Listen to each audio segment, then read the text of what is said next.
And with that, we had axial length of the eyeball. This was also one of the parameters in my study.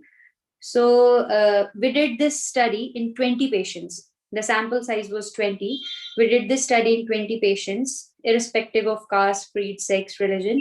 Patients were taken as such from Haridwar and nearby areas. So what we got in results, what we used to do actually, what was the procedure?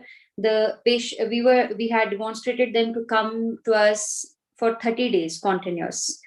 They came to us. We used to do the marma therapy in morning time. After that, in evening time, they used to do at their home. What we did, there were some marma points related to eyes, some from feet also, because in Ayurveda it is mentioned that when we rub the feet, it is very good for our vision. So we took some marma points from feet.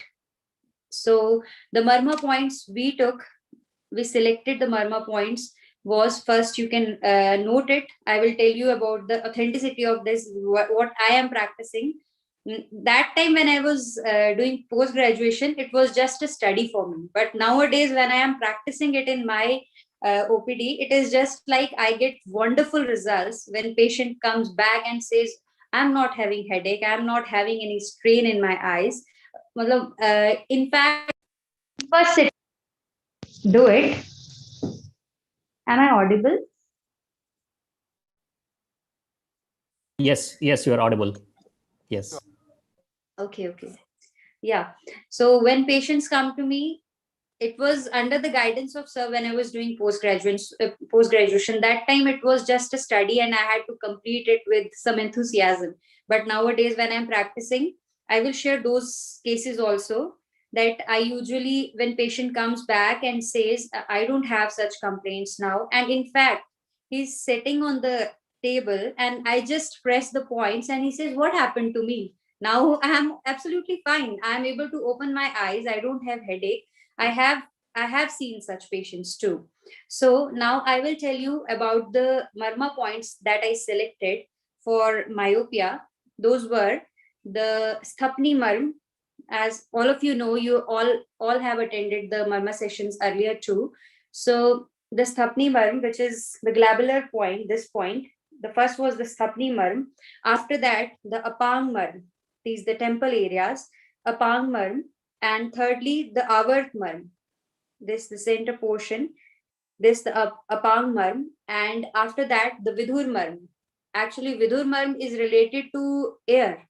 It is related to hearing, but we took the reference from a Chinese study, in acupuncture study. They used to prick this point, this Vidhur point. They don't name it as Vidhur, but they prick that point, and they had conducted this study in students, in school going students, for myopia, and they had wonderful results. So I selected that point too.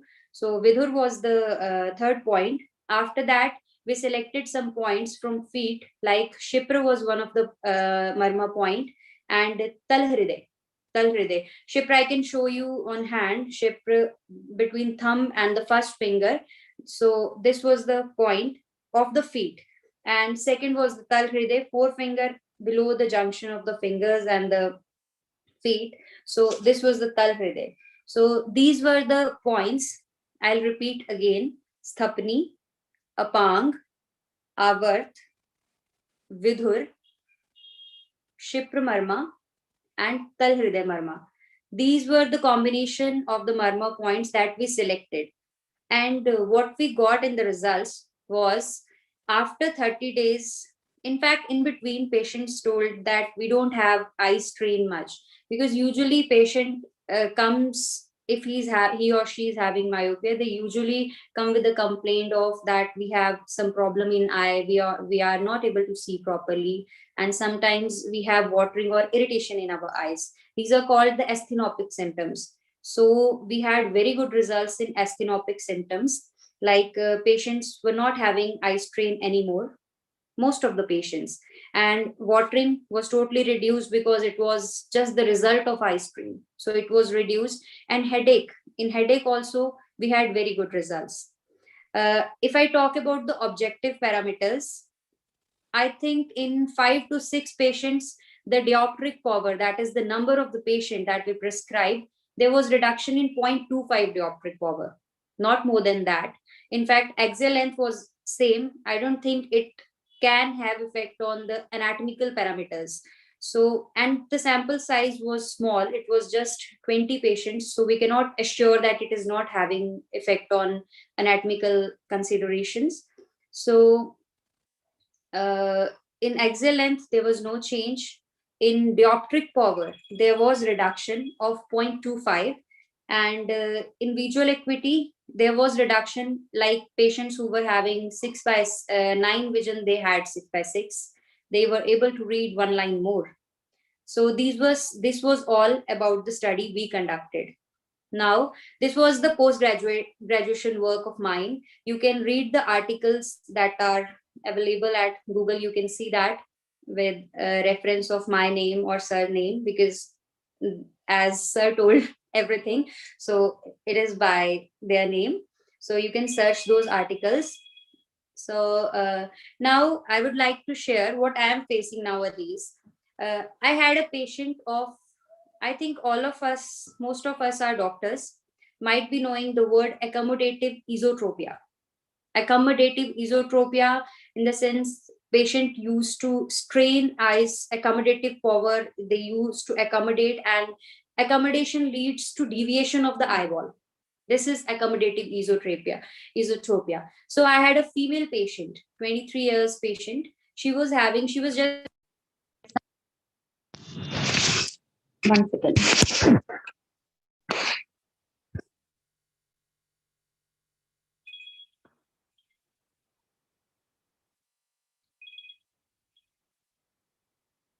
Please.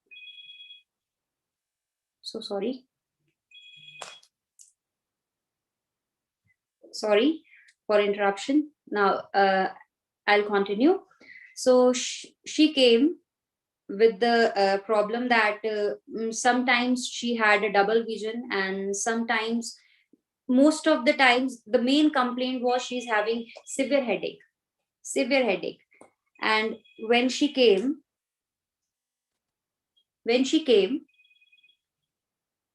just a second, I had an important.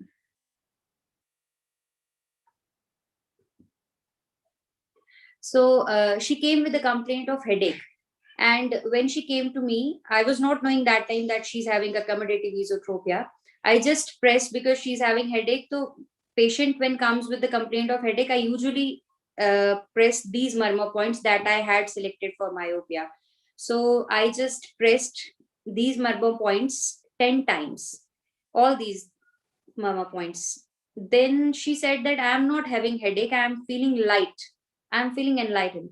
So I just told her to come for 10 days. I will practice these marmas. I will do this. She came to me regularly. She came to me. I did that. And she was my regular patient because she was not having headache and eye strain anymore. But the problem was diplopia also. And accommodative esotropia was the diagnosis when we did some objective tests and all. After that, we did marma therapy along with some internal medications and tarpan karam, medicated grit is poured in eyes. So along with tarpan karam and shali shashtik swed, that is that rakt shali is made into with milk and all, and then the potli is rubbed on the eyes. Along with this, we did this treatment for 15 days, and after that, uh, she was having complete relief. And nowadays, she used to come after 15 days to just assure me, doctor, I'm fine. I'm fine now. So this was actually, I thought this is an achievement because these parameters are not corrected as such. These needs either surgery or they need a prism glasses for them. But now she's fine. So this was one of the case that just I thought it is an achievement. Now the second thing, even usually patients actually they go to OPDs for headache and they just refer to me to check the eyesight because headache is related to that. So when I just press these marmas, they are my patients then because they get relief in that. They get instant relief. So I get a lot of patients because of these marma signs. So after that, they continue that. because in headache also I used to press these marmas along with the cricatica marm. Cricatica marm, that is occipital protuberance behind. So I used to press that also. In fact, I told the patient also how to do the self marma therapy so that they could try that at home too. So in headache also we had good results. And one of the IPD patient I was having in Panchkarma unit, it was of cervical spondylitis. So when I used to attend OPD of Dr. Shishir Prasad sir, I used to see those marma points what they have practiced. So I did those points. Like in cervical spondylitis, the patient was having severe neck pain and radiating to arms. So they were very much disturbed, and they were admitted for some panchkarma procedures. So we in routine duty, what we did was in evening rounds and morning rounds, we used to press the marma points. The marma points selected was the Shipra marma of the hand, the Shipra marma. After that, the kurpar, both sides kurpar marma, and then the ani marm of the arm. And after ani, I used to press kakshadhar of both arms together, kakshadhar together, and then the amsamarm. Amsmarm, like sir told alternatively, I used to press that. With that, Ansapalak, Brihati, and Krikatika. These were the points I pressed, and you'll not believe patients have wonderful results. In fact, I think they just say ki I don't have pain now, but I know I will get it after some time. After some time, I will be Right. having pain. But when I went in evening, they used to say, no, I have a little bit relief. And I think if I'll continue it for 15 days or 20 days, I will definitely get rid of this. So it was like that for I think for 7 days or 10 days. We keep on doing these marma points, and they were so happy. They were so like, yes, we are now fine. With along with the some panchkarma procedures too. This was Right. one case. Then one more case I had of Chalmurdhata. Chalmurdhata is the patient. She was not having Parkinson's. She was, I think, 62 years old. She was a maid, and she was having one-sided, uh, like vibration type. She was saying, "Ki I have continuous movements in my neck." So when we saw, I just striked in my mind that this is actually a marmaghat lakshan of krikatika marm. When the krikatika marm is hitted, then the patient suffers from chal murdata, that is the movement of the involuntary movement of the neck. So what I did was I pressed her krikatika marm. When I did my thesis, I remember sir was there. Everybody was questioning that marma points are the vital points. Then how could we touch them? If we are touching those points, that will be very harmful. If these are called the vital points, then if we are touching that, it will be harmful for us. But my answer was that yes, it is harmful, but if it is having a medicated touch, or if it is having a calculative touch, a proper touch, or a proper therapeutic touch, then it is having wonderful results. If it can harm, definitely it can give benefits also. So, keeping in mind this, I just pressed the Krikatika marma of that patient along with the marma points that I told you for cervical spondylitis. Again, that Shipra marma, Kurpar marm, Ani marm, Kakshadhar marm, and Ams marm, and Krikatika marm. This was done at least I think I did it for 3 months continuous. And along with that, we did Kukutand Twak Swed, that eggshell Sweden was also done to her along with some internal medicines. She was not having complete relief, but to some extent, she was feeling better. That that was actually not curable in any science. Usually, allopathic doctors have given them just Navine tonics like Neurobion Forte and all other medicines. Nowadays, she's using our Ayurvedic medicines. Along with that, she's doing marma therapy at home too because she feels lighted there with that. And all these things were done, and this was also an achievement because this case was difficult to cure. So this was also an achievement. So this is all I can tell. I have a very Thank you, short practice. thank you. I see that you have had. Thank you, Dr. Latika, for sharing your valuable experience. And I would just like to add a few points to what Dr. Latika had said. And she did mention that if there is a trauma on the Krikartika maram, then it leads to Chalmurdita. Yes, if it is a severe trauma, then only that those lakshanas which are mentioned in the Sangitas, that is a lakshana of a severe trauma. It's not just like that you touch on the marma site and then it causes something debilitating injury. It's not like that because we are stimulating the marmas in our everyday life, because when we are applying certain oil in your head, then at that time you are stimulating. When you're stretching yourself with your hand in the back, and then you're also stimulating the marma site, and when you're doing Hriday Basti, Janu Basti. So there are many procedures that you are doing every day and doing these stimulations of those marmas, but we are not causing any injury, but we are actually able to produce the therapeutic results. And it's a very good point that Dr. Lotika has mentioned, and it can actually lead to a lot of research ideas, where you can actually think of the marmaghat lakshanas, which are actually mentioned in the Samhitas. And those marmaghat lakshanas will give you an idea that, yes, this is the marma side related to a specific disease. For example, the Vidhur marm that Dr. Latika had talked about. So she said that, yes, if it has the air quality or the Akash Mahabhuti quality as well. So it is mentioned that if there is a trauma on this Vidhur marma sign, it can lead to hearing loss. So the patients of hearing loss or hearing impairment, patients of tinnitus, and those when they come, if you stimulate the same marma point, you can actually get good benefits. So it gives us a reverse pharmacological kind of thought process and understanding which marmas to stimulate in which diseases. So it's a very good point, and Dr. Latika actually used it and shared her experiences, and it's really good to see Dr. Latika doing good work and treating some of the difficult cases.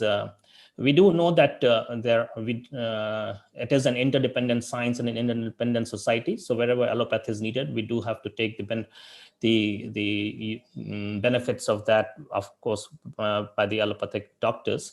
But there are many cases in which Ayurveda is quite good. And as Dr. Latika has mentioned, that she found some good results and quick results in her patients. So that is another important aspect of marma therapy, because in Ayurveda, people think that, yes, takes a long time to take its effect. People do think that yes, Ayurveda takes care of a patient or of a disease from its root cause. But the general concept is yes, that it takes a long time to act, right? But when we are using this marma therapy in many diseases, especially musculoskeletal, neuromusculoskeletal disorders and certain lifestyle disorders, and as Dr. Lodika shared her experience in some of the eye diseases also, we get good results and fast results. So this marma therapy, when added to your armamentarium for treating the patients, we get good and quick and long lasting effects also. Some people ask that whether you can get it in the objective parameters also. So yes, we have seen in some of the cases in macular edema, which is again a very difficult case. And yes, we do discuss with these eye specialists also when we do the treatment. But yes, we have around 5 cases of macular edema to good effect. Yet we cannot generalize for everyone by saying that 5 cases we have treated with good results. But it is something very, very encouraging and something which is open to research ideas and for people to practice more. So these are some of the points which I had liked to add to what Dr. Latika has just said. I think Dr. Divya Verma has raised her hand. So if you want to ask your question, Dr. Divya, you can write it in the chat box, please.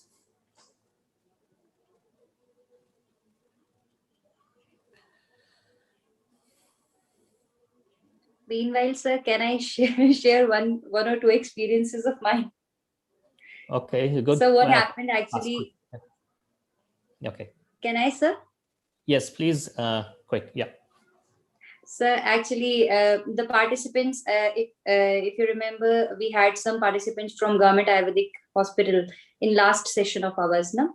Yes. Then all those, just daily they just call me, please tell us how to press these marmas. The way you press the marmas, we cannot do that.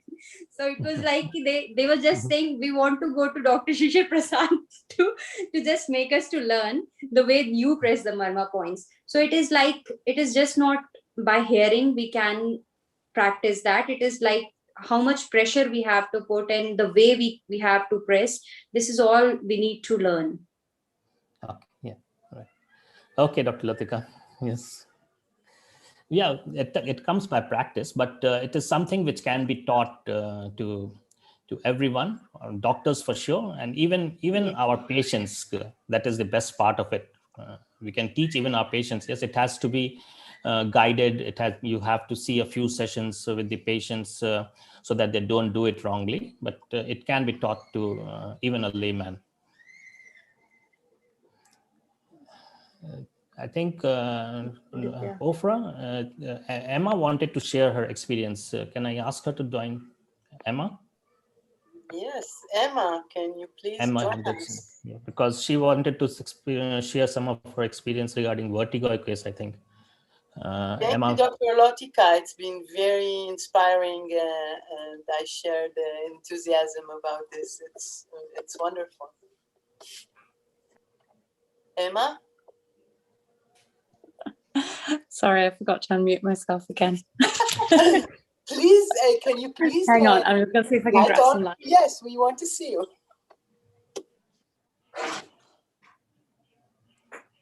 No, that's not good.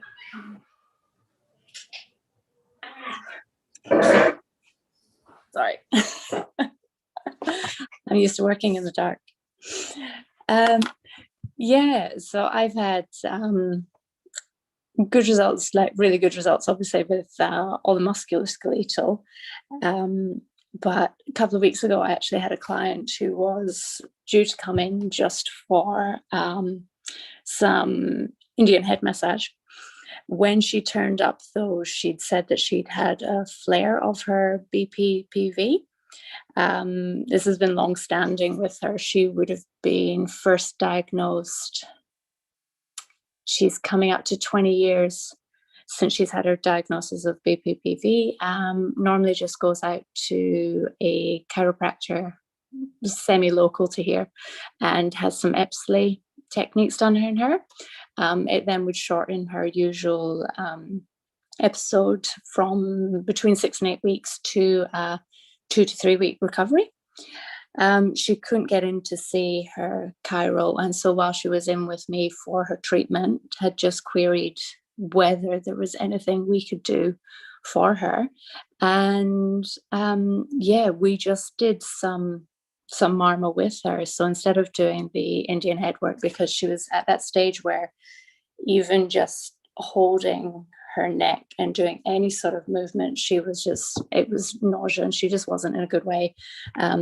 So I just said to her, yeah, we'll give some marma a try. I've known her for many years, I think 10 to 12 years since I've known this lady. So she's quite keen to try things. So what we did was we just stimulated Adipati, Stapney. We went through Panga, Vidya Marma. She was actually, so we started on there, and I got into the 7th compression there, and she was laid on the table, and she's just said, just hold up for a minute. And she said it was like everything was swirling within her head, and then she just lay back again, and she said, okay, we can keep going. And I'm going, okay, that's fine. How are you feeling? She said, I actually feel fantastic. So I was like, it still doesn't feel right for me. So we just continued with Vidya. And then Shank and Utshipa. And that was all we did. Normally with this client, whenever she comes in for treatment, she does have quite a stiff neck, so we would work through Kritika. Didn't do any of that day. We just stuck with those 6 marma. She felt great leaving, and I just said I'd give her a shout the next day, see how she's going around about lunchtime. I get a phone call on the school run in the morning, and which made me a little bit worried because I'm like, oh my goodness, she's calling me. But yeah, all she said was fantastic night's sleep. And when she'd gotten out of bed in the morning, she got out of bed. She didn't have to do her, okay, I'm going to roll onto my side. Okay, now I'm going to roll to sit up. Now I'm going to stand up. She was amazed with the results. This would be, or what she'd had with one treatment would be normally what would take her 3 weeks of double visits to the Cairo. So I caught up with her a week later just to check on her, and she said she's feeling fantastic. Got her doing alternate nostril breathing. She took that home with her on the night, so she started on that. And then we saw her again night before last, and she's still feeling great. So yeah, I just wrote it down. I was like, I'll keep that on hand. But pretty well, I just went with, okay, so we've got vertigo. We want to try and balance out some of the sensory things, or the sensory marmas, and went with it. And I was obviously really impressed with the results. I'd never successfully treated any of her vertigo spells before. When she first asked me about her vertigo, when I first met her, I was like, oh, we could try this and this. And I had a few other physio things that I tried, and we've done ear candling and things like that, but never to any success. So it was whenever she had a flare, I would send her straight up to the Cairo because I knew it would work. But it feels fantastic actually knowing that whether this works for everybody or whether this just works for this particular client, but we actually have a tool there that we can use to help her out, and much more instantaneous than what she was getting with the Epsleys. So yeah, that was my recent sort of mini win. I was quite loving that. Great, good, wonderful. Emma, I forgot to introduce you. Emma is a Ayurvedic practitioner in Australia. Emma, you have a question here. What was the names of the marmas which you did for your patient? Okay, so we did Adipati, and then Stepney, Apanga, Vidur, okay, and then Shank. Oh, where we go? Shank. Okay. And just above the Utshepa. Utshep, yes. Utshep. So Emma did Adipati, Sthapni, Apang, Vidhur, Shank, and Utshep. Utshep, the location is near the Terion. So Terion is a junction of four bones here, right? And it is one of the areas in the skull which has the least thickness. So it is quite vulnerable point also. So this is the site of Terion, and anatomically speaking is the site of Utshep marma. And you go approximately two finger breadths behind, around that point is the Shank marma. So this was the one which Emma did. And Vidhur is near the mastoid region. So this was again one of the marmas which she did. And I have seen results, even if you do only the Vidhur marma in such cases, also I have seen results. So one single Vidhur marma also gives results in tinnitus patients and vertigo cases also. Yes, vertigo has to be differentiated about what type of vertigo is there. There are different causes of it. So it has to be differentiated and identified the cause behind the vertigo and then treated. So yes, anybody else has any questions? So please go ahead and ask.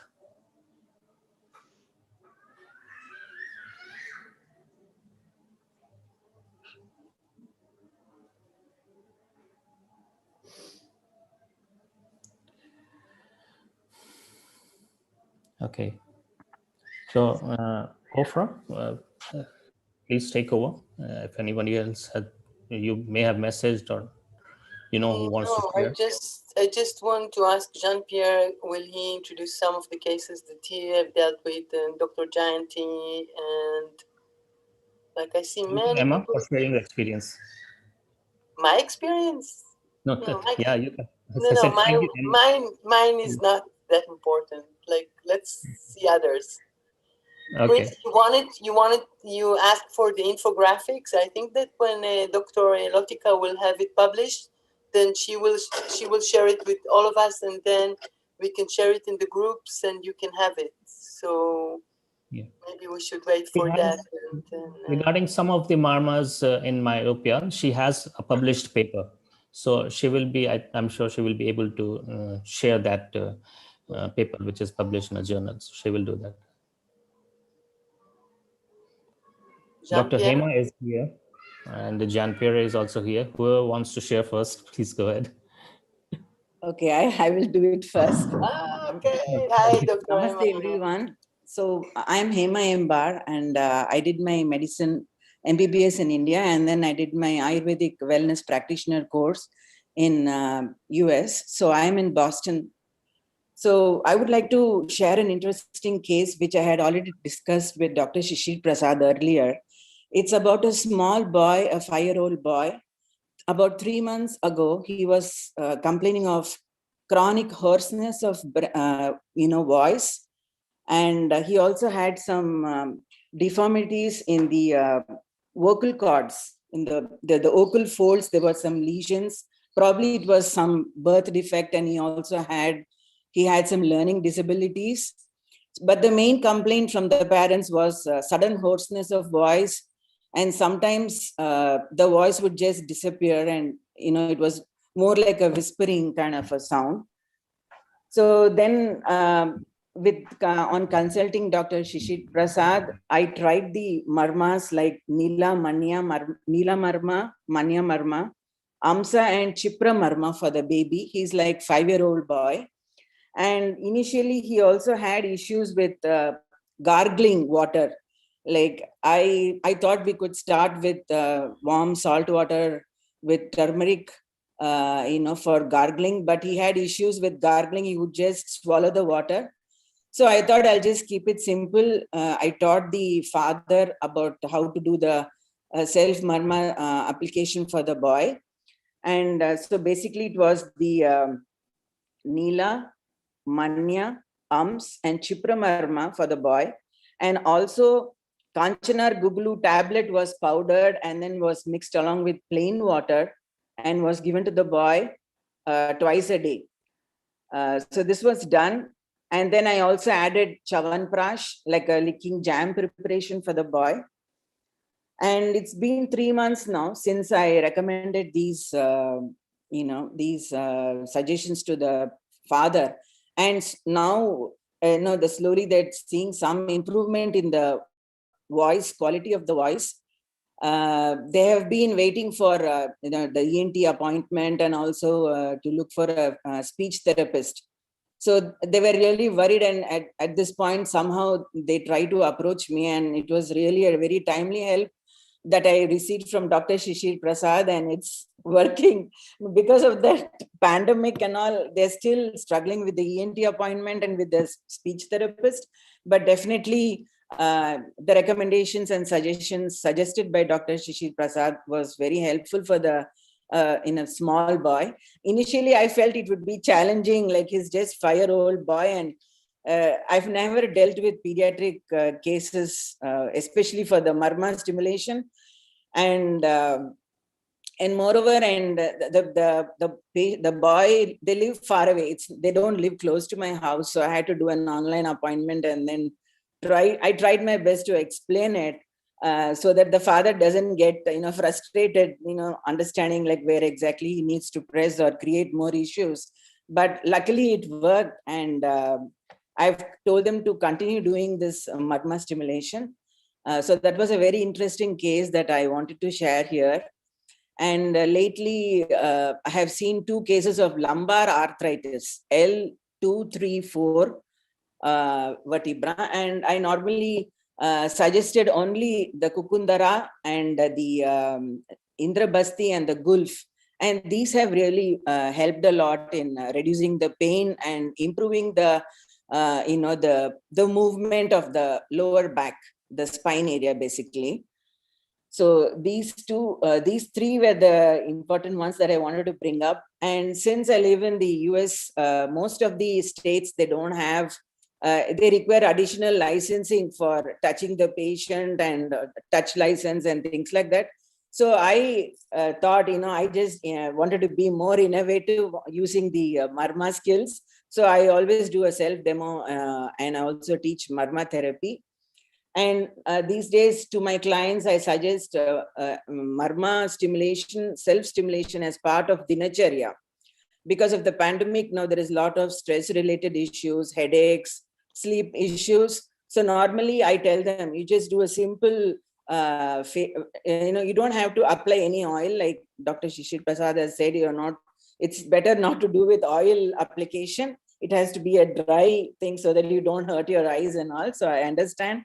So basically, I tell them to do the head marmas and on the eyebrows and on the sides of the temple, and also the feet marmas. And that really helps. I tell them do it before bed, and then once you get up in the morning, and they feel really rejuvenated throughout the day.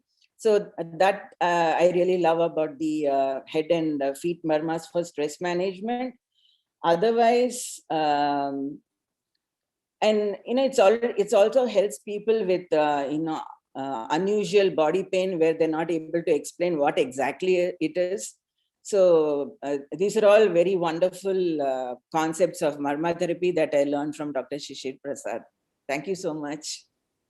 Thank you, Dr. Hema. And I remember you also told us about a couple of thyroid-related problems. I think Yes. Yeah, I mean, I've been dealing. Thanks for reminding me.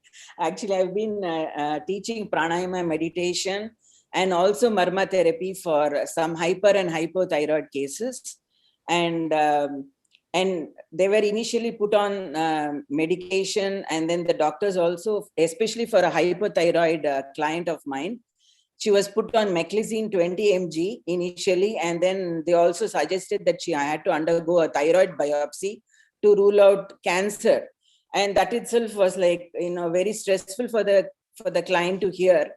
So she came to me. I taught her the basic stress-related pranayama meditation, and also importantly, I taught her the Nila Marma, Manya Marma, and also the stress-related marmas for the client. And now she's off her medications, and she's just religiously following all these things that I taught her as a part of her Dinacharya practice. That's amazing. That's wonderful, especially from an allopathic doctor. Yes. You're practicing so much and getting the results is something really good to hear. And the stress sequence Dr. Hema has mentioned. Generally, in the stress sequence, I will just name the marmas that we do. We do the Apang, Avart, Sthapni, then the Adipati, Vidhur, which is near the mastoid, Adipati near the posterior fontanelle area, and the Krikatika, which is approximately 2.5 finger breadths away from the central midline posteriorly. Then we do the Chipra, then Ansa, then Chipra and Talhridaya. So these are the sequence that we follow, and we have done it in many cases in also migraine headaches, insomnia patients. So we have had it many patients.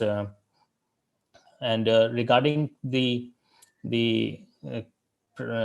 cases that Dr. Hema has put, if anyone has any query to Dr. Hema, please you can ask Dr. Hema.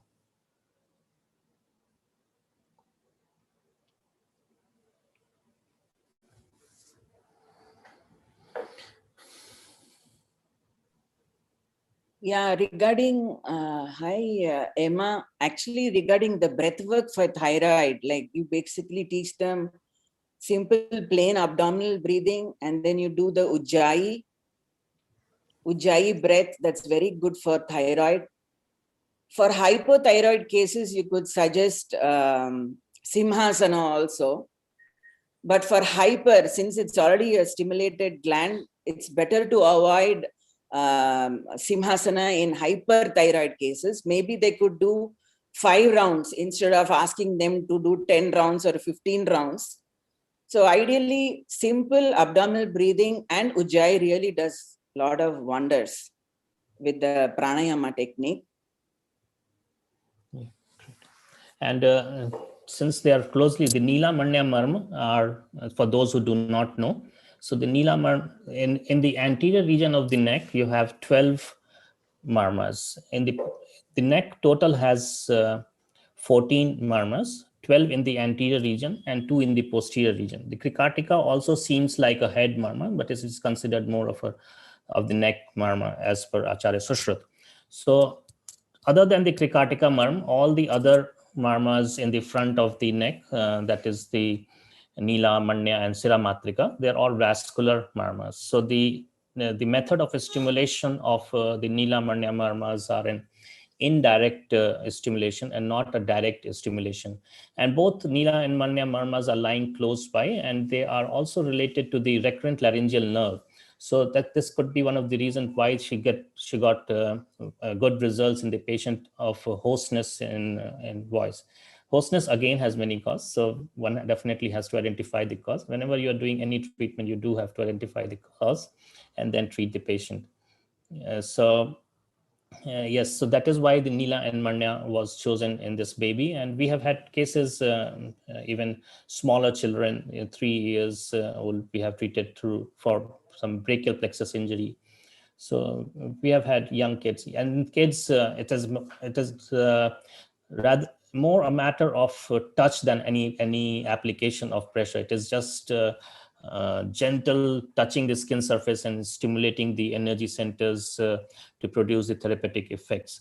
It is not actually a kind of pressure application on the marma sides in such a small kids. And the Nila and Manya marm, basically we do stimulation. One of this very simple method is put your thumb in the back near the mastoid region, and here is the sternocleidomastoid muscle. So you can actually put your thumb here on the mastoid region and go towards the rub on the sternocleidomastoid boundary, and then go towards this the sternum area, and just gentle pressure on the sternum. So this is the method we do adaptation, because we don't have to press the vessels. Dina and Maria are close to the carotids, and we don't have to press on those sides, but actually do the pressure only on the muscles, so that you do not injure the vessels in the neck. And that is why when we are doing the stimulation of the head and neck marma, we take extra care in treating head and neck marmas, because many of them are vascular in nature. Can I interrupt? Jean-Pierre will have to leave in like 5 minutes, but I would like him to present one case, if it's okay. Yes, sure. Please, waiting for him. Yes. Please introduce him. Yes. Yes. I can't introduce him. I like him so much, so I can't introduce him. Hi, Jean-Pierre. How are you? And everyone, this is Jean-Pierre. Thank you, Afra. So I'm Jean-Pierre. I'm practitioner, Ayurvedic practitioner in France. So I don't have a lot of new clients right now, but I have a question for you, Dr. Shishir. It's about seeing clients post-vaccination. I have noticed that after the vaccination, some people get vaccinated on the temporal region and on the Krikatika marma, they get a lot of stiffness. So by applying some very gentle pressure, and not immediately after the vaccination, but really 10 days after, then I really found a very good relief using 3 marma points. So the Apanga, Stapni, and the Krikatika marma, these 3 points, and a gentle neck stretch. And I have noticed, and this is my question, I have noticed lymph nodes in the back of the neck really more prominent. And so with the gentle, very gentle neck stretch, they get released, they get a relief. So I want to know your point of view about this, and why is it so, and what can we do and what we have not to do? Thank you. Okay, good. Thank you, Jean-Pierre, for first of all sharing your experience and then asking the questions. So I will be answering one by one your questions. So basically, first of all, whether your question is whether we can do post-vaccination, whether we can do marma stimulation or not. So yes, as you said, it is better to wait for a few days before we do the stimulation. We have had patients post-vaccination with certain problems also. Some patients who have had difficulty in raising shoulder also post-vaccination. So in such cases also we can wait for 3-4 days. You waited for 10 days, but it is okay to wait for 3-4 days and then do the stimulation. So the same marma points which we do for cervical spondylitis or for frozen shoulder. For cervical spondylitis, basically we do 3 marmas, which is the ANS, the Kurper, and the Chipre. For frozen shoulder, we are doing 4. That is the ANS, Kakshadhar, Kurper, and Chipre. Right. So those same marmas can be practiced in these patients as well. And regarding your questions regarding inflammation in the lymph gland, that can happen because of blocked lymphatic channels, right? And it can happen post infections also. So that this is not an uncommon thing, and it generally subsides when the infection subsides. And since the marma sites which are located close by, and especially the ANS marm, the Krikartika marm, right? So since they are located close by, and we know that if you press the energy centers properly, then there is release of opioids. There is a release of nitric oxide. So nitric oxide we know is a vasodilator. So being a vasodilator, it helps improve um the blood supply, right? And better blood supply is there. So this could be one of the reasons for subsiding of the swelling. And also, since opioids are anti-inflammatory in nature, and we know that the stimulation of the energy points does increase in the endogenous opioids by endorphins and enkephalins by 2 to 3 times. So they are anti-inflammatory in nature. So that also helps reduce the inflammation. And if you want to understand in the terms of Ayurvedic concepts, then yes, we do know, as we had already discussed in our classes, that the marmas are related to certain vat, certain pitta, certain channel systems. So some of them are related to the Udakuva Sotas. So those channel systems which are related to the Udakuva Sotas, and those marmas which are related to the Raktava Sotas. So these marmas can be stimulated in such patients, and taking those points into consideration, one can choose which marmas is to be stimulated. And just one another thing is, I know you don't like to use oil, but I want to say that after doing the Shiro Abhyanga, if we do the stress sequence, it works as well. I just want to share that with you. No, it's not like I don't want to or I don't use oil. It is like I don't use oil for stimulation of marma. I prefer using, because what happens, suppose if you are putting it on avarthamarm, you are stimulating and you have any lubricant, so your hands will slip down, right? So Yes. your movement or your pressure application will not be right, and your hand can actually the direction of pressure will not be exactly right. The amount of pressure that you need to apply, that may not be absolutely right. So that is why I prefer doing the stimulation of marmas first, and later on if somebody is doing panchkarma, then one can go for later on doing the abhyanga, and so that can be done.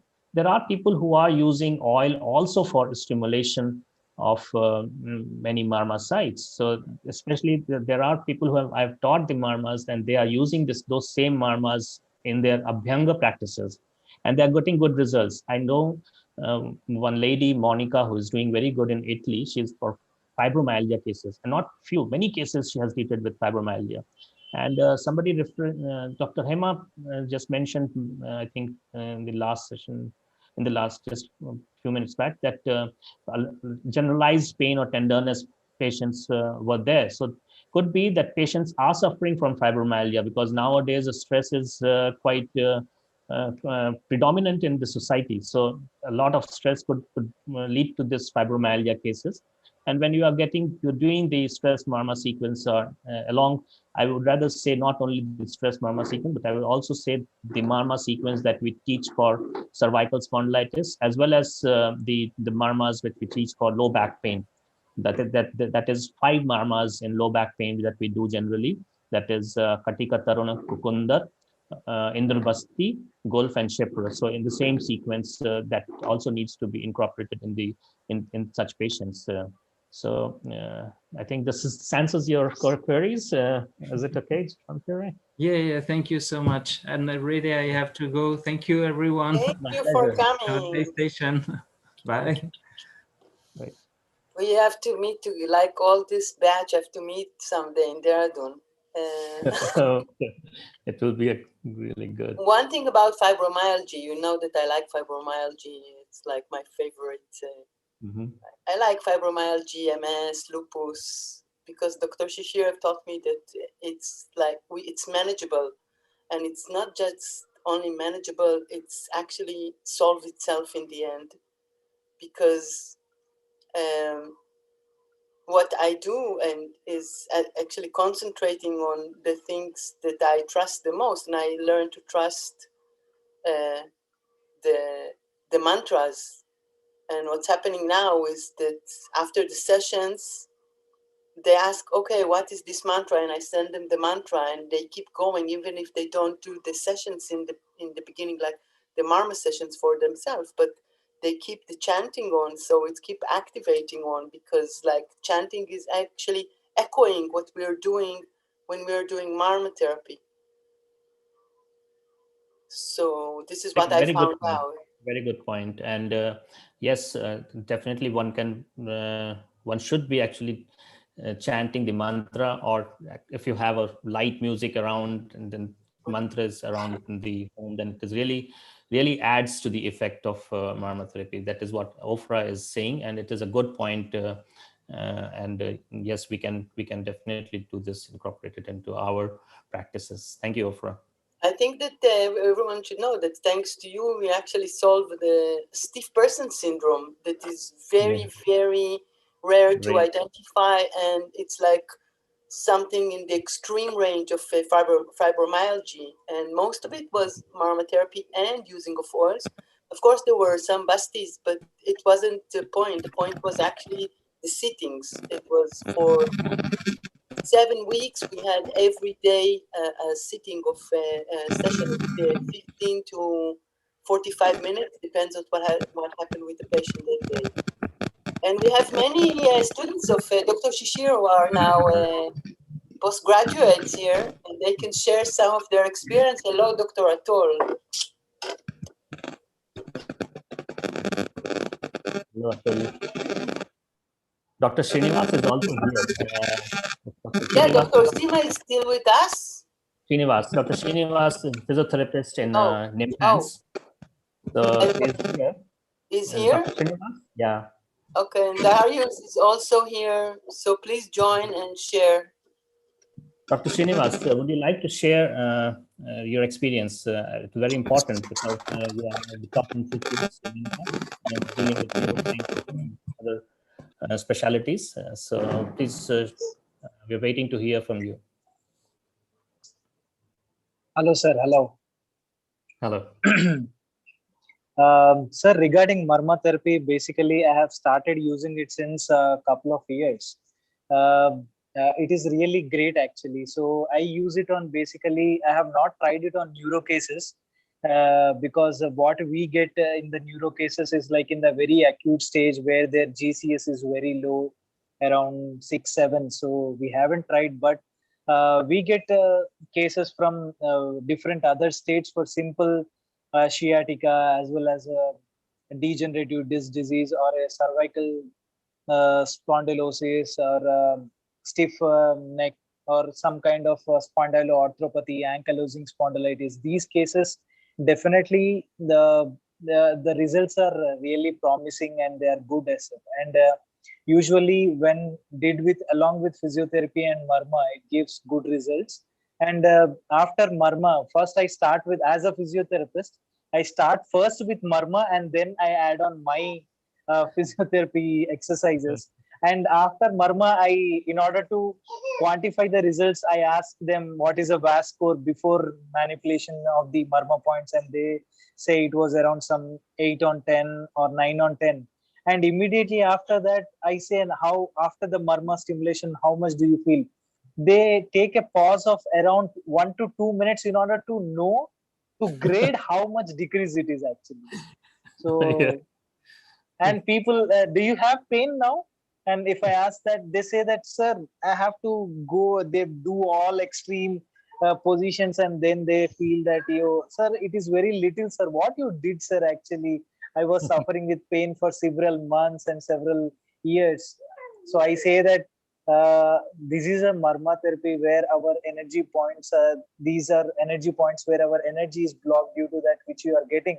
So try to do this, and I teach them that because they come for only one day, so we cannot do it on repetition basis. So I teach them some kind of self mama things, and then they do it, and overall it is very good, sir. And I have to start using it on the neuro patients who come to our rehabilitation for a week or so, and then document those results and try to publish them.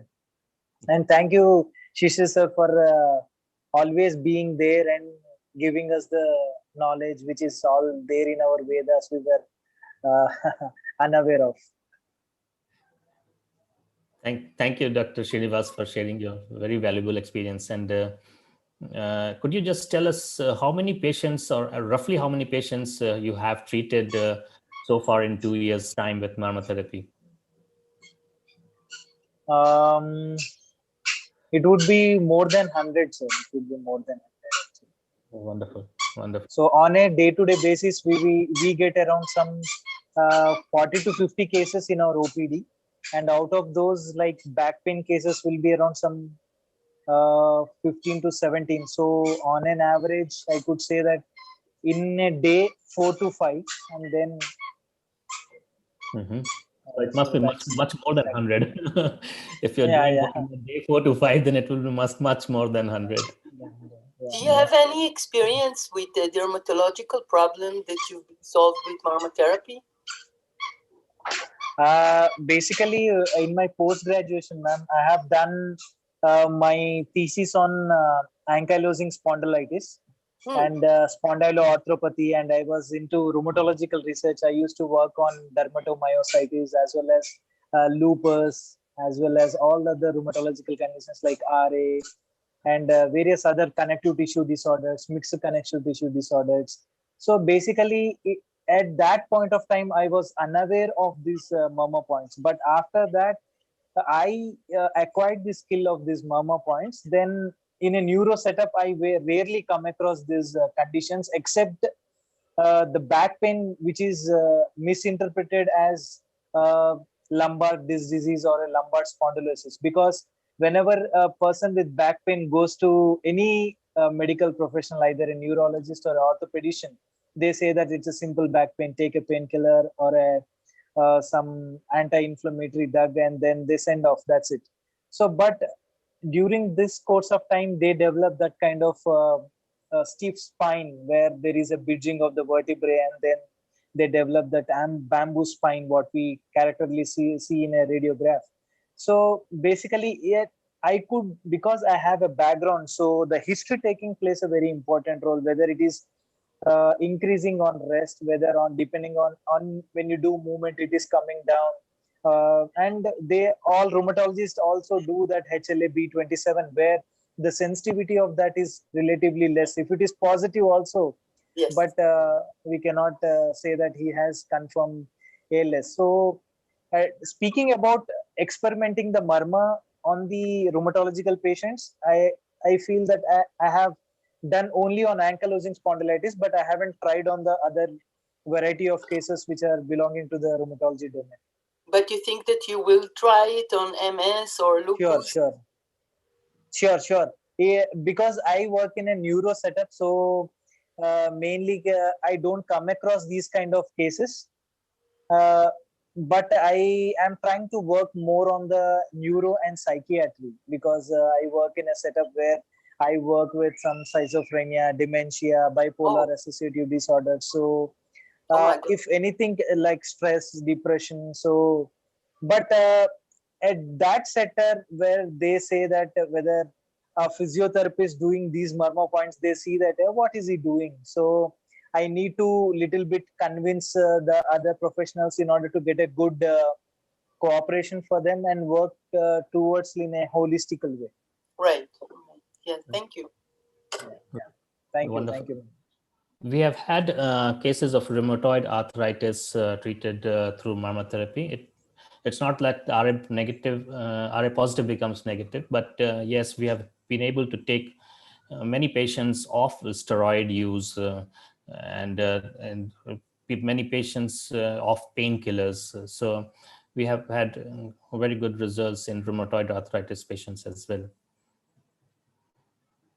Recently, I don't know Dr. Seema has joined or not. She's also a postgraduate from our institute, already working as assistant professor now. She did the research in wound healing. So we had some good results in marmotherapy in wound healing, along with a specific medicine that she prepared. So it was not a single group of marmotherapy only, but it was along with a medicine that she prepared and we studied. When the effect was seen only with this oil application on the wound, and when we incorporated marmotherapy also along with that, so we had better results when we included marmotherapy in those groups. So we have had many cases in different diseases, and I think anybody else who is willing to share?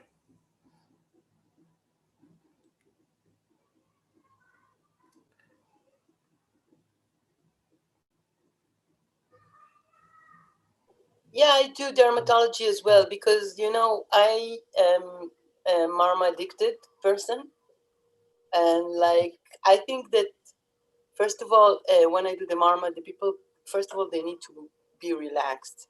Like, this is the first step to build relationship and to make them trust Ayurveda as much as I can.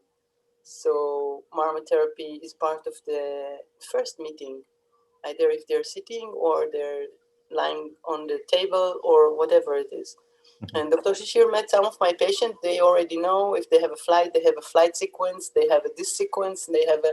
I don't really have to teach them anymore. And I think that when they touch the base with it, they can touch the body different and they understand the body different. And this is how we actually build a healing relationship for them with themselves.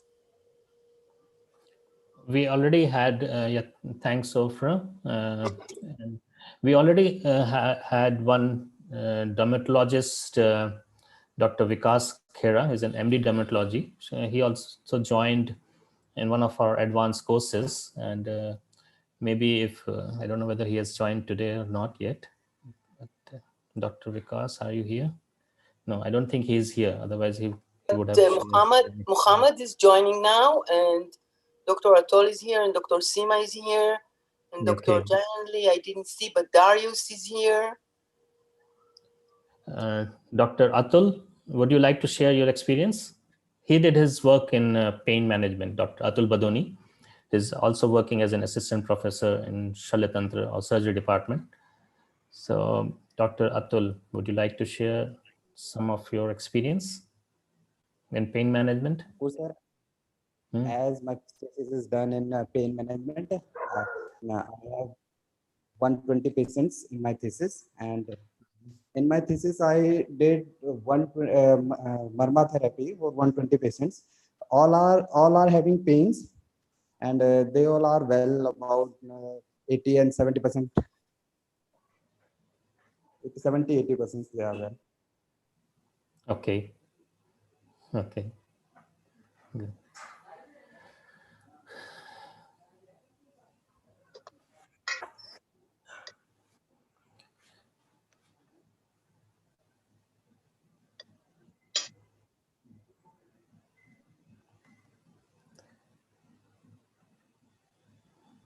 So for low back pain patients, generally we do 5 murmur points. If you cannot do five, even if you are able to do 3 murmurs, which is the Indrabasti murm, the Gulf murm, and the Chepra murm of lower extremity. So even if you are able to do these 3, you will be able to give good relief to your low back pain patients, especially those which are related to certain nerve compression or involvement of spinal pathology is there. So in such cases, you will get good results. Also, where there is a sacroiliitis cases, are also if you have certain cases related to sciatic nerve pain. So in those cases also, if you are able to do only the 3 murmurs, you will get the effect. And we do share in more detail when we are doing these advanced courses. So many of you already attended.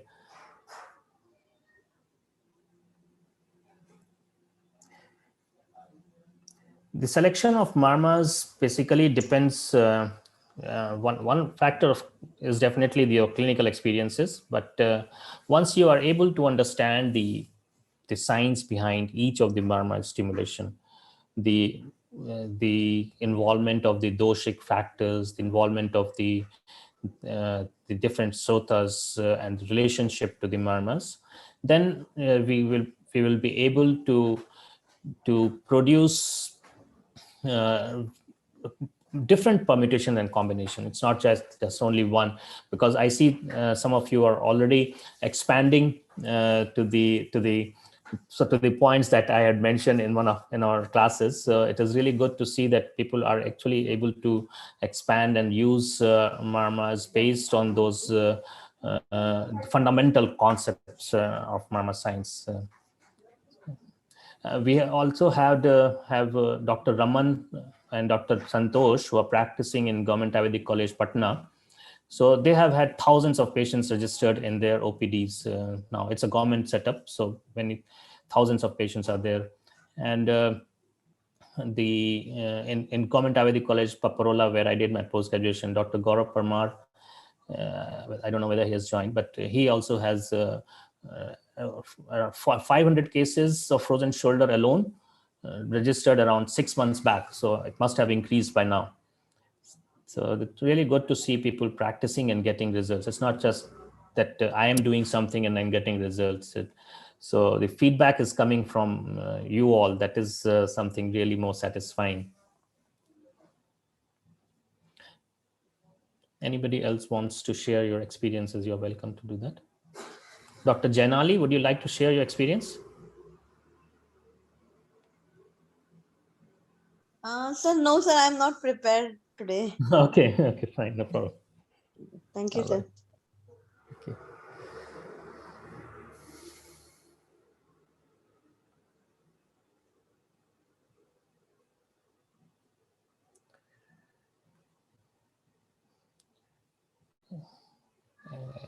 Dr. Seema is here. Dr. Seema, would you like to share? Emma has raised her hand. Yes, Emma, please go ahead. So I don't know how to take my raised hand down. Mine was just a general question. I put it up on the chat, but I was wondering if you ever combine your murmur therapy with any other tactile treatments at the same time. I'm just thinking, because I've told you before, the treatment I now use for frozen shoulder is murmur. There's nothing else that I will do now. It's just streets ahead of what I've ever used before. But I was wondering if I then did the murmur sequence for frozen shoulder and then went in and did a combination of a week of Ruksha and then a week of Pinda, would that take away from the murmur or would it amp it up? So I'm just not sure about the combining of treatments. Is it better to leave it just plain and pure and just do your murmur, or is it good to combine? I got your point, Emma. And what you're Cool. saying is whether we can use it along with certain medications or certain procedure, same while doing the marmas? So this is your question. Right? So you took the example of frozen shoulder. So yes, we can incorporate or we can use other treatment protocols. We can do fomentation, the oil application also in cases of especially chronic frozen shoulders. Frozen shoulder, as we know, there are two types, right? So primary and secondary. So primary is one in which most of the time it's only the marmas will produce immediate effect and quite better and faster to recover. But secondary frozen shoulder, which is due to certain trauma or maybe certain other co-pathologies, because it is quite prominent, the incidence is more in cases of patients having diabetics, or patients having thyroid related problems, or patients have been more smoker. So in these cases, you will see that the incidence of frozen shoulder is more, and many times patient comes after 8 months of having the problem, or 1 year also. I had one patient who had 3 years frozen shoulder, but it was not only frozen shoulder she had other pathologies, like she had some scoliosis and some cervical cervical spondylitis. So those cases were associated with this problem. So yes, I did give her certain medicines, Ayurvedic medicines, certain Yograj Guglu or Shallaki. So those medicines I do use. It depends upon the chronicity of the patient and the disease condition and the co-pathologies. Especially if the frozen shoulder is related with cervical spondylitis, then the range of movement coming back takes a bit longer time than if it is only frozen shoulder, right? So also certain cases where suppose a patient had plaster cast, use slab put in for certain fracture of the humerus, and later on patients having developed the stiffness and then frozen shoulders. So in that case also, after removal of the plaster cast, you can do the marma therapy. You can put some fomentation in cases where the patient is, suppose if it is a non-rheumatoid arthritis, it is maybe osteoarthritis or certain degenerative changes, then I do use do ask the patient to use certain oil like Prasarani oil or Mahanarayan oil, and local fomentation with rock salt and sand mixed in equal quantity. It can be done by anyone, and you can put it in a cloth, and then after oil application that can be done. So it can be combined. Yeah, it is, but it is important that it should not be done absolutely together. You should give some gap, a few hours of gap should be given before you do the other treatment. It's not immediately after the mamas. You should have some gap in between, right? Yeah, so you wouldn't go, okay, you're on my table, we'll do the marma, and then we'll go on and do another treatment with you. So it might be something where you could do the marma with you and then send them home with, this is what I'd like you to do at home, and do that. You can do that, or you can ask the patient to wait for, if they have time, they can wait for 1 or 2 hours, and then after that you can do this. Okay, that's good to know. I'll give that. I've got a couple chronic frozen shoulder just now. Marmas are doing really, really good, but I'm just like, I want more. If you want I'm more, like, it's so good, but now I want more. You have cancer, Emma. You have cancer. Sorry? You know what cancer is? Cancer as in cancer? Cancer. No. Cancer. Oh, yeah. Hang on. So after I do marma, I got my one. Yeah, it broke. So after marma therapy, I go over it with cancer, and because then it's like Agni Karma on top of the marma, and it's like keeping it activating. But this is something I didn't share yet with Dr. Shishir, so it's not published yet. Usually I run protocols. I run protocols after I have some success. So now I am happy to say that I have many success with this, and also yes, but also one other thing that I learned is that I use the Rasnadi. Wait, don't admit the one in the waiting room because it doesn't have a proper name. So I use Rasnadi Chona after Marma therapy, and it keeps it activating. People report that they actually keep feeling it working for several hours more than the usual.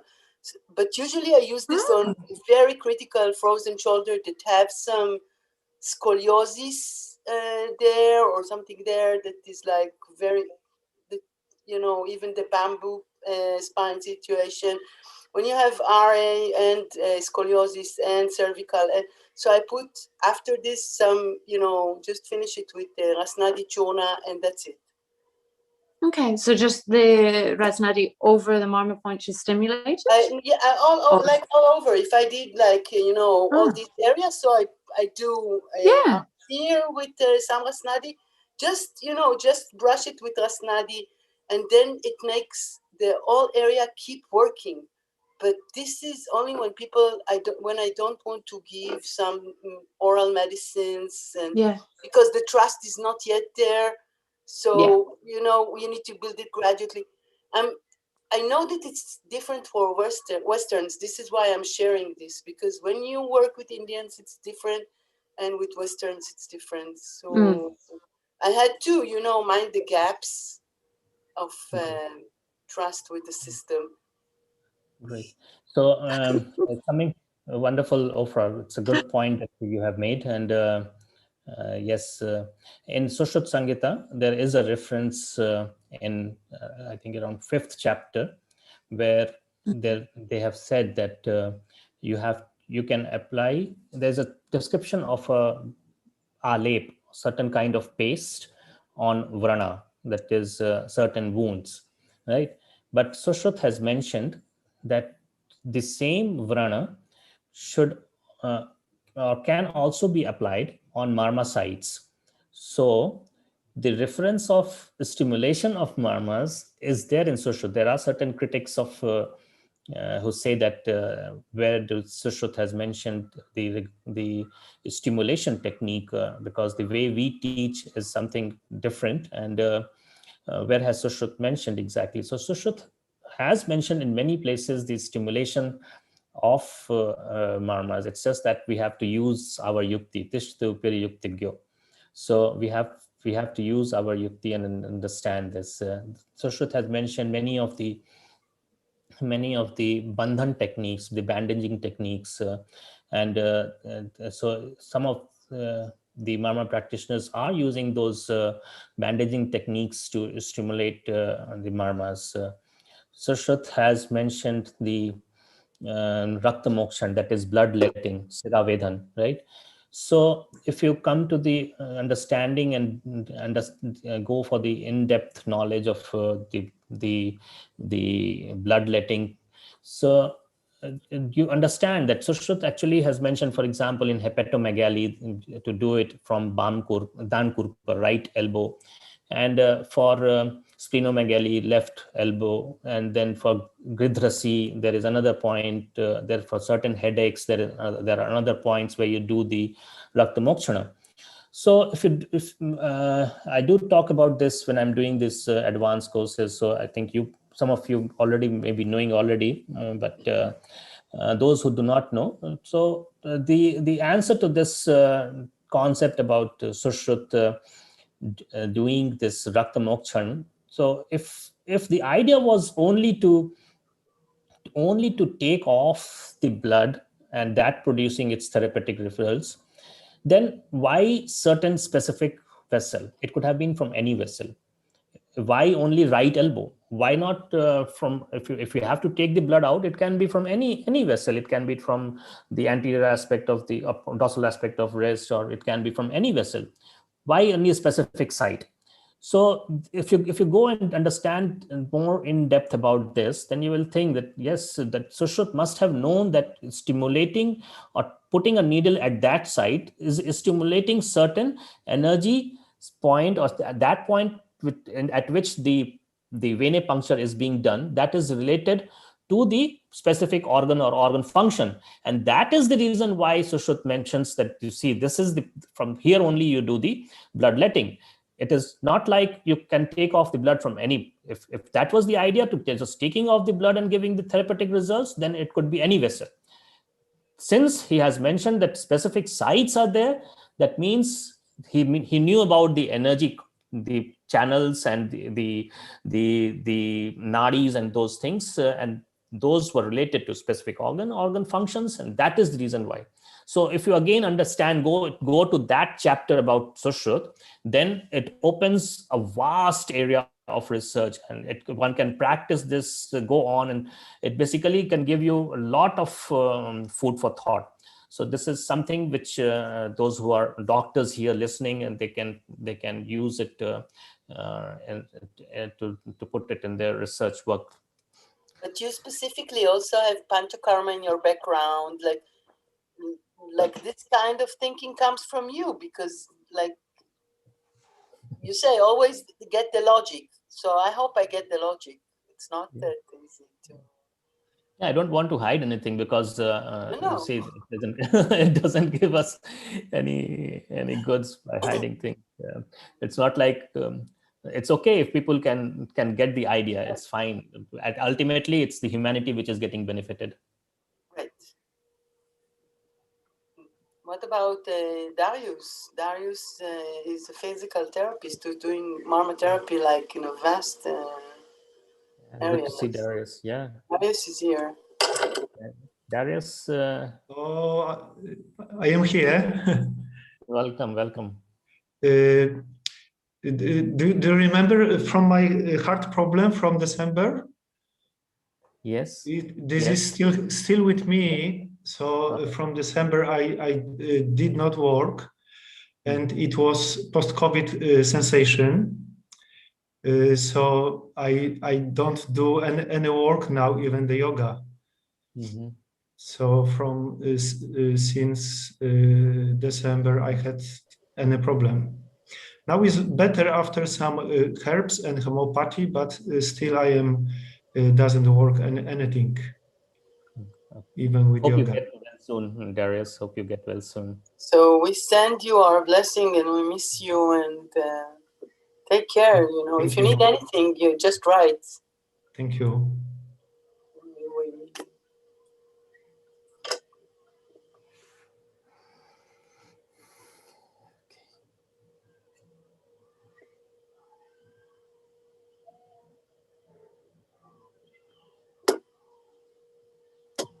Tatiana is also here, but I'm not sure that she can talk.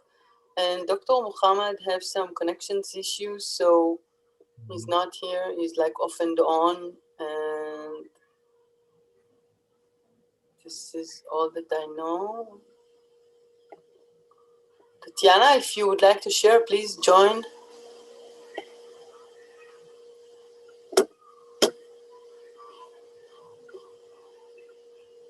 Yeah.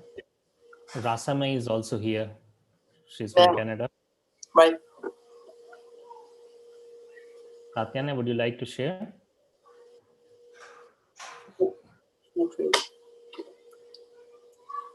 One of my best friend, Dr. Rajnikant, is here. Dr. Rajnikant. Oh, let's go for it. Dr. Rajnikant, are you here?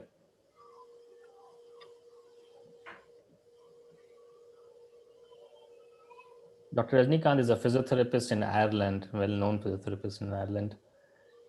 And it has been many, many years, more than 25, 30 years now.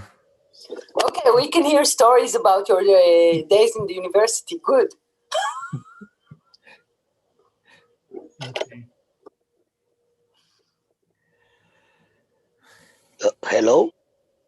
Yes, Fernando. Fernando. Hello, everyone. Namaste.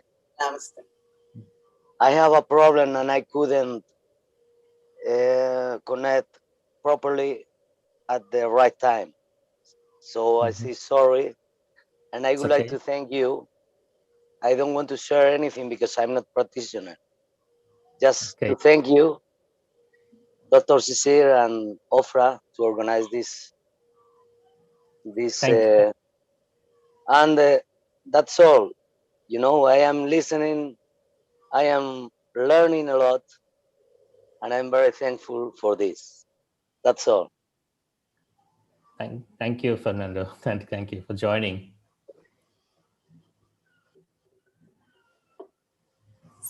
Okay, so I think that if there are no more questions, would you like to share with us what's going on with marmotherapy globally, like in Mexico, in Nepal, in India, how things are? Yeah. Yeah. So,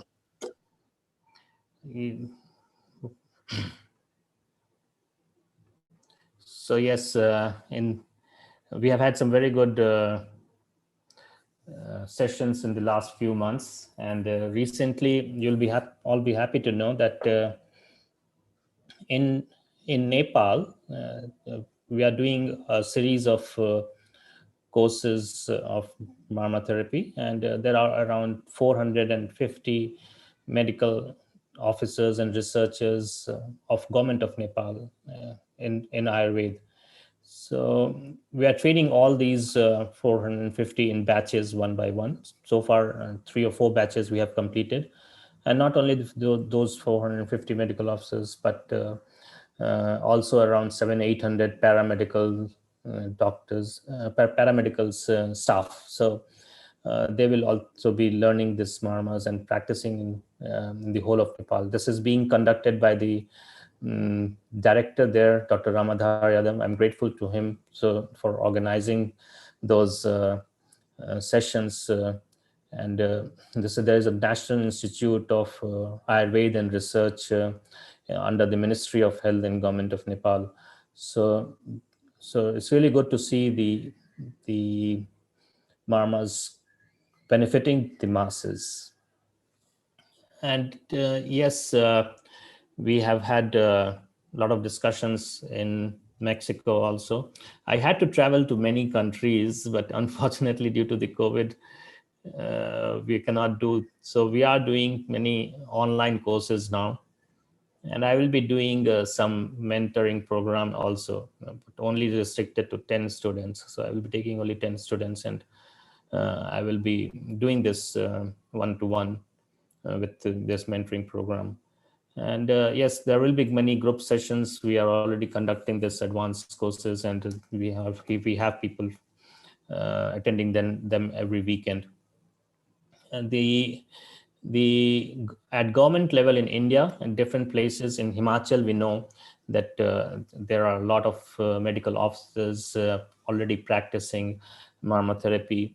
In Delhi also, there are many government doctors who are practicing the marmotherapy, and many states in India. And it's not just like not no record is being done nowadays. Now they are being properly recorded also, and many thesis programs, and also some post-graduation thesis is being in clinical marmotherapy. We have already one research scholar who is doing her work in migraine, effect of marmotherapy in migraine. And so a lot of research work is being done across different institutes. Recently, there will be one more work which will be done in Paprola. I cannot just disclose the topic now, because it is going to be framed just now. So I know that one of my senior is doing PhD now in marmotherapy, and her student is doing post graduation, and topic has been taken as the marmotherapy in cervical spondylitis. So yes, a lot of work is going on, and it is a continuous effort. And with all of you being practicing and sharing your experiences, that gives us that extra energy to practice and share more and more and reach the ground level. We have had many patients post-COVID stress, anxiety, and even during COVID, those patients there are family members suffering with stress, anxiety, and I have actually posted a video long back of management of stress, anxiety through Marma therapy, and it is being circulated at different places. So many patients of post-COVID stress or during COVID stress also are now practicing these marmas, and since they are in isolation or their family members are in isolation, so they can also they can since they can self do it, so there's no problem at all. Yes, there are certain precautions that needs to be taken. There are certain methods or the amount of pressure that needs to be understood. So to practice them, in those some finer points, yes, has to be taken care of. And what I mean to do, or what we are discussing and what we are sharing is, we want to remove this fear, because earlier, around 8-10 years back, people were skeptic about practicing marmas, because that in Sushruta Samhita it is mentioned that Maryanti Marmani. So the critics in Ayurveda, they used to say that if it is mentioned that Maryanti Marmani, that means there is a severe trauma on the marmas and it can lead to fatality, then why are you touching the marmas? And this was also one of the reasons why it was not so easy to get the thesis of Dr. Lotika passed through the ethical committee. So we had to go through certain a lot of queries, and I must thank Dr. Gunjan Sharma, madam, who is the head of department of Shalakya in Rishikul. So she cooperated and helped us in getting this work done, and yes, my wife, Dr. Renu, also, because she's also in the eye department there. So with all those efforts, and then it has branched out to different places. So what we do is share the experiences of marmas and tell people, see, it can be done. It is not like you have to be afraid of practicing marmas. You have to be careful, that is fine, but it's not like you have to be afraid. And in our clinical practice, we have not seen any major complication. There are certain cases in which, for example, in some cases there will be a local swelling, especially if you're doing it wrongly or if you're doing it too much of pressure. In some cases, patient can feel nausea and vomiting like sensation, especially when you are doing the Kurpar Marma and after the patient has taken some food. So those precautions have to be told. In certain cases, if you press around the Vidurmam, sometimes the patient can feel giddiness and dizziness. So those things have to be guided properly to the patient, that, see, if you're feeling giddiness or dizziness, you have to let us know. So there are certain marmas, like, for example, Gulf marma. So that also is a bit sensitive. So one has to tell the patient that although it is initially sensitive while stimulation, but it gives a good therapeutic results. So if you can just spare for a couple of minutes, it gives good results. So there are the complications that we have seen in our that is minuscule, and it is not no long-standing complications we have seen in our patients. And the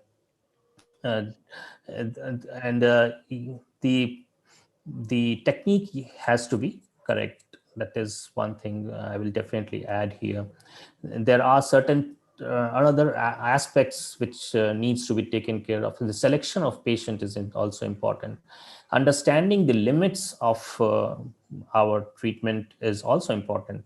In certain cases, for example, if a patient comes to you with a severe MI or a severe crush injury, so in such cases, it is better managed through the allopathic system which is there. So it's not like we cannot refer the patient. We have to do the selection of the patient, and that is vital to the effect that we will get, right? But there are many cases, many chronic diseases in which we get good relief, even many acute pain patients, and also in certain cases of chronic cancer pain also, we have treated patients with marma therapy to improve the quality of life. In many cases, it's not like we completely cure the disease, but there are, if you can improve the quality of life, that also adds to the benefits, right? So we are using and expanding the effect of marma therapy in different diseases. There are certain, as I said, precautions, like choosing a patient is important. If you are starting the practices of marmas in your initial days, better not to take a patient of cardiac pathology. If the patient already has coexisting one, better avoid it. The patients of deep vein thrombosis, we should avoid for stimulating, especially if it is a lower extremity marma. Pregnant ladies, one has to be very careful. One can do certain marmas of the head and neck, but not all the marmas can be done. So those precautions and selection are important. And every marma practitioner must meditate, must do chanting of mantra, and it is vital, because since this is an energy healing science, so most of the time you get good feedback from the patient, but sometimes you get lethargic by the end of the day, and that is why mantra and meditation is vital to the practices of marmas. And the intention has to be right. The basic idea is to give benefit to the patient. It doesn't matter what background he or she is from. A patient is a patient, and we have to see every patient equally. So that is important. And yes, those things have to be taken into consideration while practicing the marmas. I think we have the first one. Yes. One hand raised. Yes, Dr. Sangeeta Pillai. I would like to introduce him. He is a technocrat, and he's a PhD from IIT Roorkee, and is a very, very knowledgeable person and doing a lot of work in his field. And it's really good to see the technocrats also joining us. And he's also related to Vigyan Bharati organization, a very big organization of ours dealing with science in general. Thank you. Yes, Dr. Sangeeta, please go ahead and ask. Yeah, thank you, Dr. Shishir, for introducing me. I'm just an enthusiast of Ayurveda and the Marma Shastras. So I'm not that much big of a researcher like Professor Shishir. And when we are listening to people like Shishir, my research career is much shorter in duration. I'm a new guy in town only.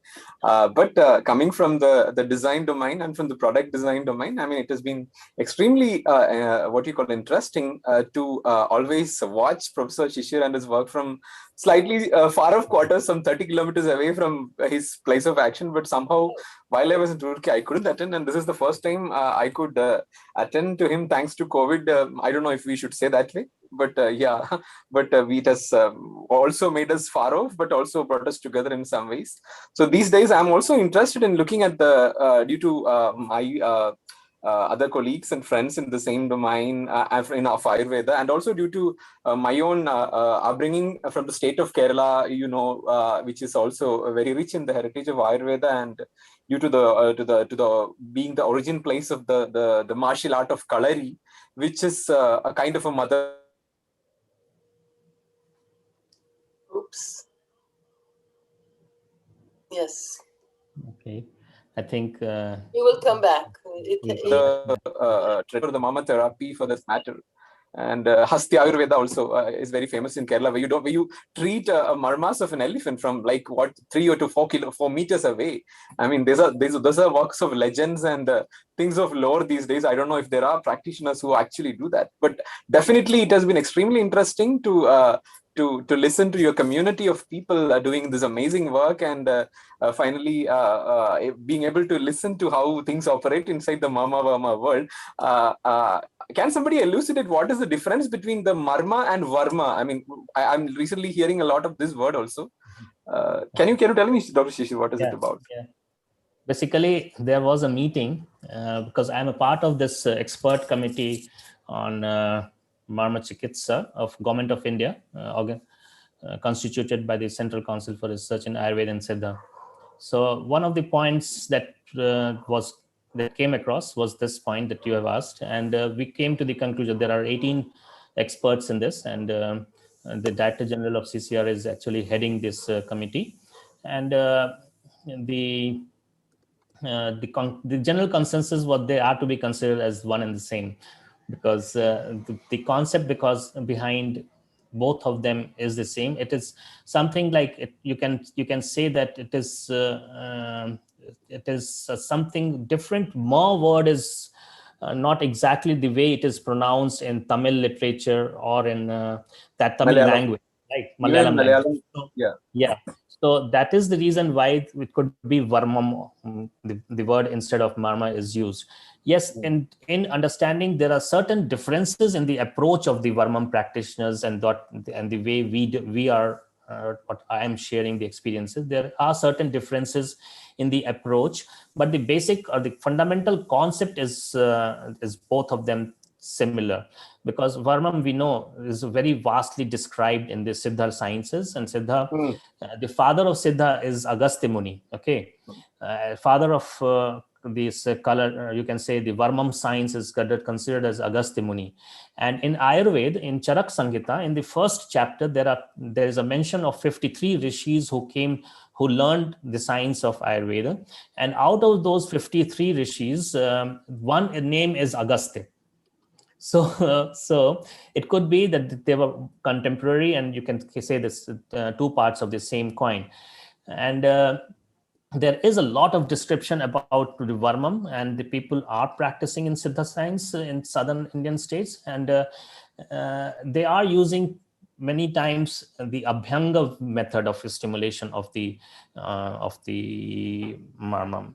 I'm not using the Abhyanga method, but yes, what the points that I'm describing that can be used, the same Marma points can be used for stimulation when you do the Abhyanga and massage.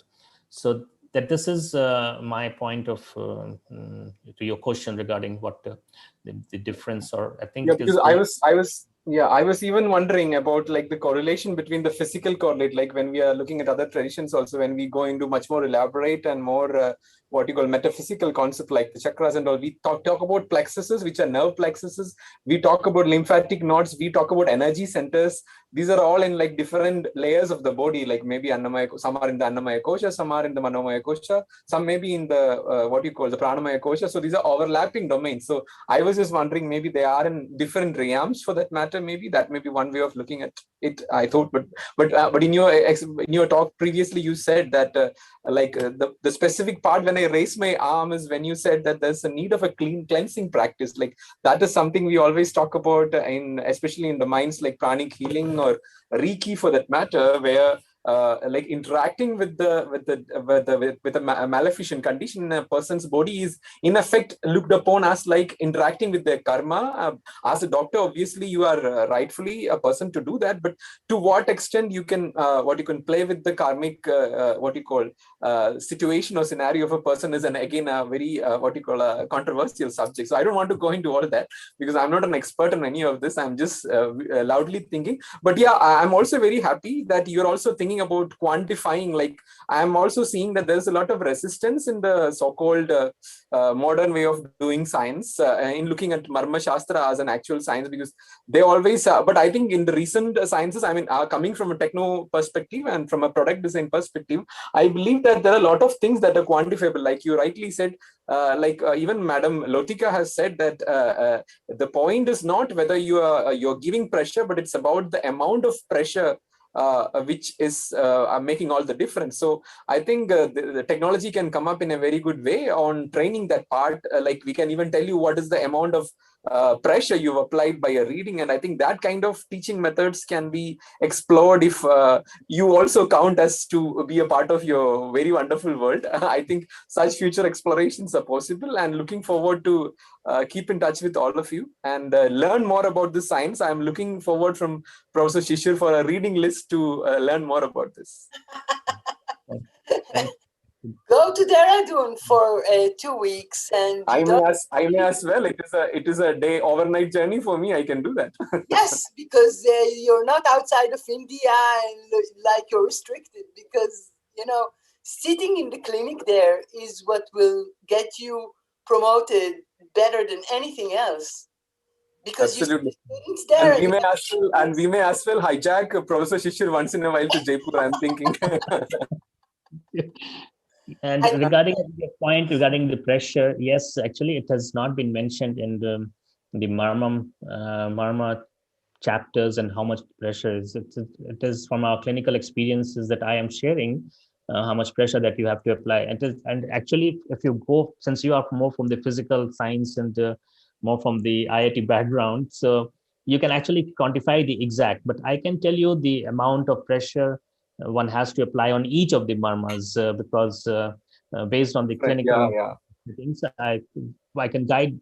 I do tell my delegates that you see on this marma, if you have to apply, suppose 6 pounds or 8 pound pressure, so you can apply, you can put this your finger on a weighing machine and see what the reading is coming on the weighing machine, because it does not have to be very precise. It can be approximately 1 pound, 2 pounds difference can be there.